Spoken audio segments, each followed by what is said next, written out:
El norte de África es quizá nuestro frente más importante. Es más importante por varias razones. La primera es la migratoria. O sea, existe una posición muy buenista por parte de muchas personas que piensan que la migración debería ser completamente libre y bueno, que el mundo pues, evolucionara de la manera que tuviera que evolucionar y los movimientos migratorios fueran espontáneos. Pero eso tiene una dificultad, y es que la operación que nosotros tenemos montada en Europa, o en España, por ejemplo, es decir, lo que nosotros llamamos la economía española, es el conjunto de todo tipo de actividades, de todo tipo de procesos, de todo tipo de acciones individuales y colectivas que nosotros generamos para proveernos de los bienes y servicios que necesitamos. La gestión de ese conjunto de todo tipo de operaciones es muy compleja y necesita de gente muy especializada. Si en el futuro el envejecimiento de España va haciéndonos perder ese tipo de gente, nosotros nos interesaría poder reponer con personas que tienen el mismo nivel de productividad o de capital humano, de conocimiento. Pero una invasión sin ningún tipo de límite de poblaciones africanas no nos daría eso. Nos daría un problema de gestionar grandes cantidades de personas a las cuales no se les podría proveer de lo que ellos necesitan. Es decir, nosotros no tendríamos músculo suficiente para proveerles de todo lo que necesitan. Entonces, de alguna forma hay que controlar esos procesos migratorios. Nosotros tenemos una dificultad, y es que entre España y África no hay una barrera física que impida esos movimientos. Hay Óscar, una... perdona que te interrumpa. ¿Utilizas la palabra invasión a conciencia antes de No, que lo que sigas? pasa es que si quieres lo explico ahora a continuación, porque yo creo que es Vale. lo que va a pasar en el futuro, por las No, tendencias demográficas. lo digo para saber, es una palabra muy connotada y he pensado que quizá la habías dicho porque sí o quizá la habías dicho... No, generalmente no quería ser violento en lo que quería decir, pero es cierto que en el futuro esto sí puede ocurrir. Y ahora me explico. Entonces, el Mediterráneo es una vía de comunicación.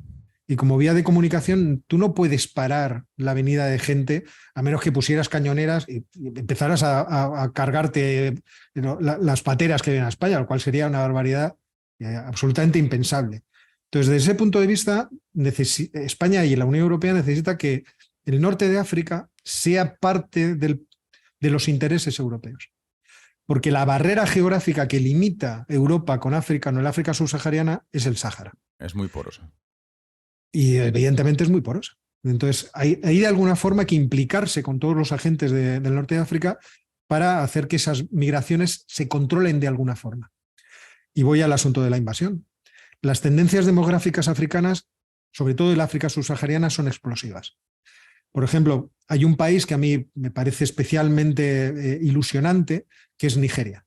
Nigeria es un país con unas élites culturales muy importantes, con una posibilidad de crecimiento económico por los recursos naturales que tienen muy interesantes, que ha logrado a través de un sistema democrático, es cierto que con las dificultades que quieras, no voy a decir armonizar, pero por lo menos conectar los intereses de culturas distintas, de la cultura musulmana y de la cultura cristiana. Yo creo que es un país que tiene mucho futuro, pero tiene una gran dificultad. Y es que las tendencias demográficas de Nigeria, según todas las proyecciones demográficas, son explosivas. Y eso va a ser un problema primero para Nigeria y luego lo será para Europa, porque Conducen de a 1.000 forma millones de natural, personas. claro, una de las estimaciones así más suaves era que si ahora son 200 millones, para final de este siglo serán 700. 700 millones de personas es una cantidad inimaginable de individuos. Si no logran un bienestar en sus países, tendrán que buscar su bienestar en otro sitio. Y entonces sí, nosotros podemos ver para final de siglo invasiones, en el sentido de que las migraciones no serán como las estamos viendo ahora, sino que pueden llegar a ser realmente masivas. Incluso haciendo imaginación de cómo puede ser el futuro, imaginemos que el África subsahariana, teniendo en cuenta lo que está ocurriendo ahora mismo en países como Mali o en el norte de los países del Golfo de Nigeria, del Golfo de Guinea, por ejemplo, países como Burkina Faso, como ahora mismo no me van a salir las palabras, bueno, los países de ese Golfo, que el norte suelen ser poblaciones musulmanas muy pobres y por lo tanto fácilmente captables por los movimientos yihadistas. Imaginemos que ahí se produjera una gran nación yihadista y que lograran en algún momento tener suficiente fuerza como para imaginar aventuras. Todas esas cosas pueden pasar en el futuro.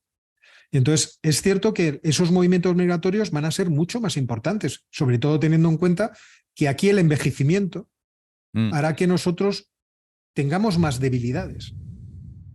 Es decir, generalmente... Perdona. No, perdona. Sigue. Iba a dar mi opinión, pero no tiene importancia. No, pero da tu opinión. O sea, es que la mía no es una opinión de experto. No. Nosotros tenemos un libro publicado en ARPA que se llama La invasión de Europa, de Stephen Smith, un inglés, un americano, un inglés muy conocido en Francia y que publica un libro de corte claramente alarmista sobre la posibilidad de que en 2050 o 2070 existan auténticas invasiones. La publicación de ese libro fue muy problemática y polémica en ARPA, entre otras cosas porque, en mi opinión, evidentemente es una posibilidad que exista ese tipo de invasión. O sea, nos podemos imaginar una peli muy bestia, ¿no? de política ficción realmente dura en torno a esas invasiones, pero también es cierto que tengo la sensación de que cuando se dibujan esos escenarios se olvidan o se dejan de lado muchos pues potenciales fenómenos de futuro que también pueden hacer que esas invasiones no ocurran o ocurran de una manera totalmente no sé, civilizada o armoniosa. Entre otras cosas que el propio norte de Europa, el propio norte de África está en constante evolución. Y el Magreb, como tú mismo estabas diciendo, pues no será el mismo Magreb en 2050 que en 2023 o 2024, cuando estén escuchando esta conversación los oyentes. Entonces, a lo mejor se quedan en Marruecos o a lo mejor se quedan en Nigeria, porque Nigeria también ha cambiado mucho, a lo mejor Nigeria está en proceso de democratización, etcétera. Pero bueno, no tengo ni idea, Óscar, no tengo ni idea. No. Vamos a ver, del futuro nadie tiene idea, porque el futuro no existe. Pero precisamente la imaginación del futuro, o sea, a mí no me sirve para alarmarme. Yo entiendo que hay gente que tendrá agendas políticas y en el que este tipo de escenarios pues servirán para, no sé, por ejemplo, para el alzamiento o el progreso de la extrema derecha en Europa. A mí, en fin, todas esas cosas me parecen bastante aberrantes. No, yo generalmente cuando me imagino cómo es el futuro es para pensar cómo podemos modularlo. Porque creo que es la forma de hacerlo. Yo cuando veo las tasas demográficas, las proyecciones en Europa y en África, digo, hombre, esto no es que sean vasos comunicantes, pero a mí me parece natural si yo fuera un ciudadano africano, mauritano, por ejemplo, decir, si yo aquí no tengo progreso económico y allí arriba sí lo tienen, pues y allí no tienen juventud, o me voy para allá. Voy a ver si es difícil no pensar. Mi vida. Es difícil no pensar en términos de osmosis, digamos, ¿no? O sea, sí, a eso me refiero. Pero en ese camino está lo que tú indicabas, que yo creo que también lo que estaba indicando yo. El futuro del norte de África, en mi opinión, está dentro de la Unión Europea. Ya veremos si ellos quieren o no. Pero de alguna forma tenemos que converger a una colaboración económica y cultural cada vez más importante. Porque esto ya ocurrió en el pasado. Es decir, el Mediterráneo, al ser una cuenca común, es una vía de comunicación. Entonces, como ya ocurrió en el pasado, seguramente ocurrirá en el futuro. Pasa a la gente que cuando suele imaginar estas cosas, yo no sé por qué las piensa en términos de invasiones violentas. Marruecos con la inmigración a España, está conquistando España. Bueno, pues si usted lo ve así. En el caso de Francia, por ejemplo, como hemos vivido las revueltas recientes en París, pues a la gente le da por no estudiar el problema, no ir a leer los libros que ya se escribían durante estos últimos 20 años y no entender cómo los franceses han gestionado de forma no horrible, sino que parece casi intencionadamente negativa contra sus propios intereses todos los problemas de las banlieues. Entonces, pero eso es una cuestión distinta. Quiero decir, el que tiene una agenda política y lo que quiere es magnificar ciertas cuestiones para asustar a la gente y que le voten, pues bueno, tiene ese tipo de planteamiento. A mí, ¿yo qué le voy a hacer? Lo que podemos hacer los demás es a través del discurso racional, pues decir, mire usted, vamos a ver, las cosas no son exactamente así. Pero es cierto que el crecimiento de la demografía en el África subsahariana no tiene otro nombre más que explosivo. No tiene otro nombre. Y no tiene otro nombre más que explosivo porque conseguir el crecimiento y la prosperidad económica en todas esas regiones es extremadamente caro y difícil.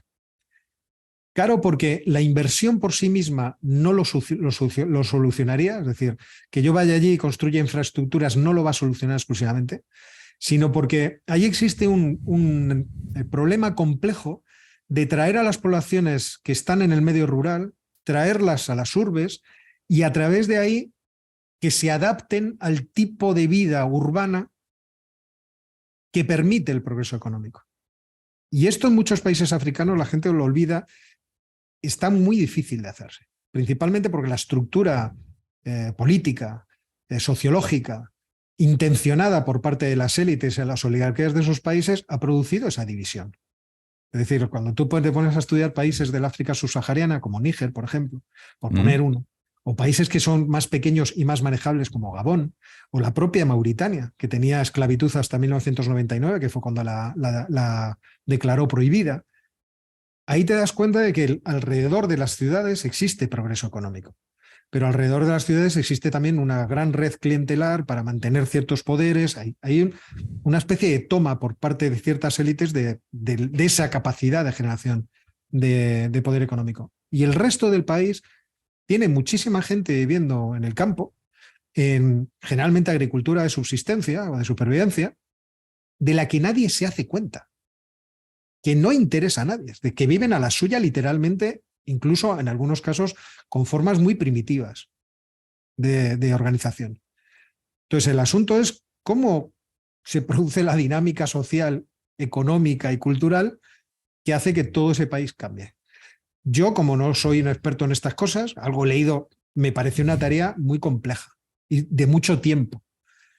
Es verdad que podemos hacer muchas cosas. Yo me acuerdo, bromeaba con mis alumnos hace muchos años en que deberíamos empezar a promocionar, esto es una broma, no quiero que nadie entienda que esto es algo que promuevo o que lo haya pensado, pero yo les decía, deberíamos iniciar un movimiento de apadrine un país. España se decide a apadrinar un país. ¿Con qué objetivo? Con el objetivo de que parte de nuestro presupuesto público sea el presupuesto público para hacer escuelas, o sea, para hacer educación pública y sanidad pública e infraestructuras viarias, al nivel que se pueda. Entonces nosotros nos comprometemos a llegar allí permanentemente. Ya cuando el país tenga un nivel de evolución suficiente, pues nos piramos. ¿Qué intereses?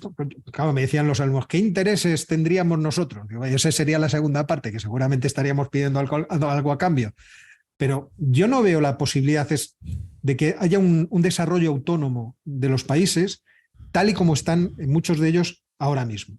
No, entonces, Óscar, permíteme que te interrumpa lo que quieras. Para defender tu posición, que parece extraña, porque es el proceso que se ha dado exactamente con España y la Unión Europea. Claro. La Unión Europea durante 20 y pico años ha financiado y subvencionado todo y más en España, ¿no? España y muchos otros países de la Europa periférica han sido apadrinados por Europa. Entonces, lo digo porque puede parecer extraña o muy paternalista esta idea del apadrinamiento, pero en realidad, si uno mira con detenimiento cómo funcionan los procesos tanto de aprendizaje como de crecimiento personal o de organizaciones más complejas, como por ejemplo un país, pues efectivamente, ¿no? La autonomía, la autarquía no existe tampoco a la hora de desarrollarse, de crecer, de cambiar. No. Bueno, en fin, rompo una lanza a favor de, no sé si de la palabra apadrinamiento, pero sí de esta lógica de dinámica de interdependencia entre países vecinos. Déjame añadir una cosa más a esto. Yo soy una persona que entiende que la libre iniciativa económica es muy importante y que la libertad económica de poder hacer negocios, abrirlos, cerrarlos, es muy importante para la prosperidad de los países. Pero no lo pienso en todo momento del proceso de desarrollo de una nación. ¿Por qué? Porque yo lo he vivido en propia carne. Mis padres se emigraron de Cantabria a Madrid para poder tener un futuro. Mi abuelo trabajaba de estibador en el puerto de Santander. Mi abuela era en realidad pues, la mujer de un aparcero, o no sé cómo decirlo, de alguien que cuidaba el ganado de otro y que vivía en una casa que era de otro. Y entonces, a mí la educación pública me ha permitido que ahora tú y yo estemos hablando, que tú ya te hayas interesado por mí. Porque yo ahora estoy en mi despacho de la universidad pública en donde trabajo y yo he ido a un colegio público, he ido a un instituto público. A partir de la formación que a mí se me ha permitido tener y de los catedráticos que he tenido la suerte de tener, de la gente tan preparada que yo he podido contar con ellos, a partir de ello ya puedo volar solo y puedo dedicarme a muchas cosas distintas. Y muchas veces me planteo que los países necesitan, si quieren tener un proceso acelerado de crecimiento, necesitan mucho de ese tipo de planteamiento. Al principio, de alguna forma, hay que soportar el crecimiento del capital físico y del capital humano con el ahorro, con el esfuerzo que viene de otros.